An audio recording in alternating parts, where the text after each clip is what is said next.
మనసు నుంచి హృదయపూర్వకమైనటువంటి నమస్కారాలు, అభినందనలు తెలియజేస్తున్నాను. 5 సంవత్సరాలు ఒక రాక్షసుడి కబంధ హస్తాల్లో ఆంధ్రప్రదేశ్ రాష్ట్రం నలిగిపోయిన విషయాన్ని మీ అందరికీ తెలియజేస్తున్నాను.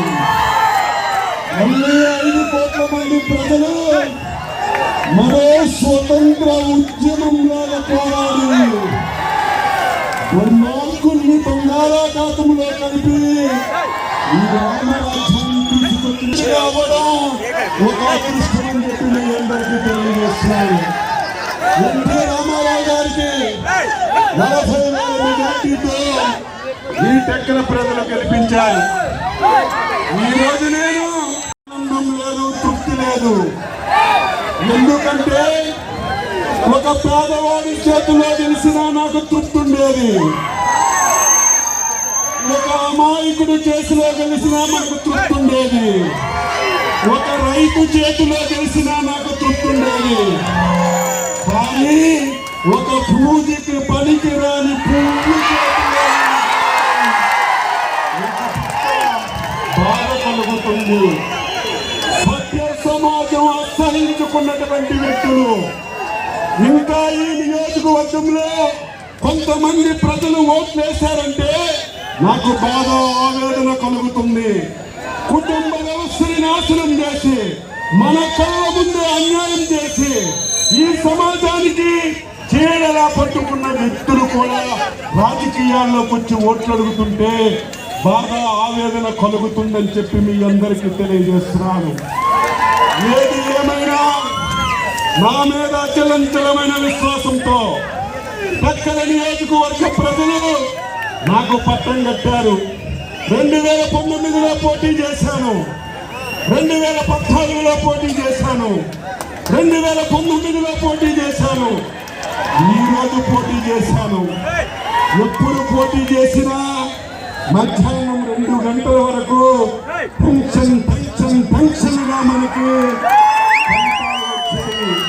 కానీ ఈసారి మొదటి రౌండ్ నుంచే ప్రభంజనం నందిగా మండలం సుమారుగా 4,000 ఓట్ల మెజారిటీ ఇచ్చి సృష్టించింది. టెక్కల మండలం 8,000 మెజారిటీ ఇచ్చింది. అందులో టెక్కలి గ్రామ పంచాయతీ 5,000 ఓట్ల మెజారిటీ ఇచ్చి నా మీద ఒక నమ్మకాన్ని, విశ్వాసాన్ని ఉంచారు. మీ నమ్మకాన్ని వమ్ము చేయను. టెక్కలి పట్టణాన్ని శ్రీకాకుళం జిల్లా కేంద్రం కంటే మెరుగ్గా అభివృద్ధి చేస్తాను. జిల్లాకి ఎవరొచ్చినా సరే టెక్కలి వెళ్ళాలి, టెక్కలి అభివృద్ధి చూడాలని ప్రతి ఒక్కరూ ఈ గ్రామానికి వచ్చే విధంగా నేను పనిచేస్తాను.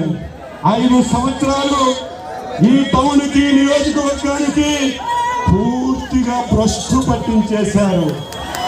నేను ఈరోజే ఇక్కడ నుంచి డిక్లరేషన్ తీసుకుంటాను. రేపు 9వ తారీఖు చంద్రబాబు నాయుడు అనే నేను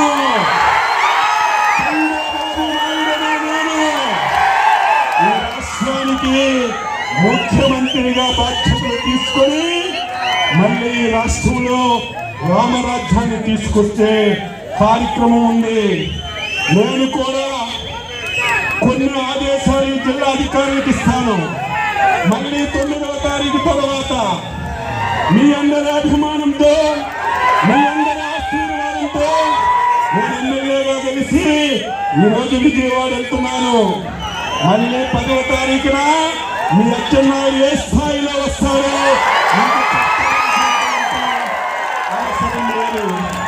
నాకు ఏ పదవి వచ్చినా సరే, నాకు ఏ అవకాశం వచ్చినా సరే నా జీవితాన్ని ఈ నియోజకవర్గ ప్రజలకి అంకితం చేస్తానని చేస్తున్నాను.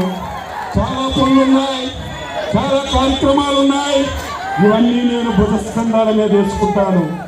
ఎంత పెద్ద విజయం వచ్చిందంటే నా కార్యకర్తలు పక్కల నియోజకవర్గ ప్రజలని చెప్పి మీ అందరికీ తెలియజేస్తున్నాను. 5 సంవత్సరాలు చాలా ఇబ్బందులు పెట్టారు, చాలా వరకు మనకి సమస్యలు సృష్టించారు. 5 సంవత్సరాలు నిద్ర లేని